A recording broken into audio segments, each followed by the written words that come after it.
Hello friends, आज की कहानी है साधु का श्राप। बहुत समय पहले की बात है। एक छोटे से गांव में एक साधु महाराज रहते थे।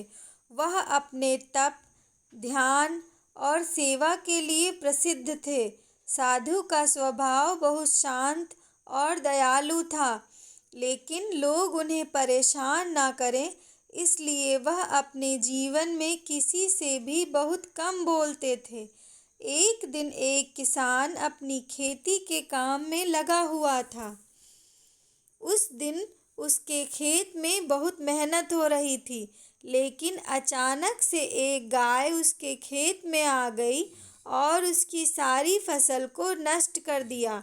किसान को बहुत गुस्सा आया और उसने बिना यह देखे कि गाय किसकी है, उसे मारने के लिए हाथ में डंडा उठा लिया। गाय को मारते हुए वह साधु के पास पहुंच गया और साधु की गाय को चोट पहुंचा दी। साधु ने यह देखकर उस किसान को रोका और कहा, यह गाय मेरी है, इसे क्यों मार रहे हो? किसान गुस्से में था और उसने बिना सोचे समझे साधु पर भी गुस्सा निकाल दिया। वह साधु से बहस करने लगा और गलत व्यवहार करने लगा। साधु ने देखा कि किसान बहुत क्रोध में है और गलत काम कर रहा है, इसलिए साधु ने शांत स्वर में कहा, तुमने मेरे साथ जो किया है उसका परिणाम तुम्हें भविष्य में भुगतना पड़ेगा। साधु ने किसान को श्राप दे दिया। कुछ समय बाद किसान की सारी फसल बर्बाद हो गई, उसकी जमीन सूख गई और उसकी आर्थिक स्थिति बहुत खराब हो गई। तब किसान को अपनी गलती का एहसास हुआ। वह साधु के पास गया और माफ़ी मांगी।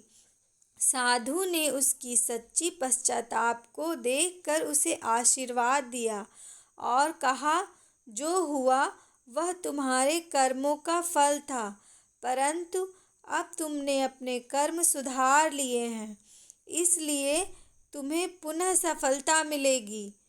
इस कहानी से हमें यह सीख मिलती है कि क्रोध और अहंकार के कारण हम गलत निर्णय ले लेते हैं, जो अंततः हमारे लिए ही हानिकारक साबित होते हैं। हमें हमेशा शांत और विवेकपूर्ण तरीके से व्यवहार करना चाहिए, ताकि हम अपने कर्मों का सही परिणाम प्राप्त कर सकें।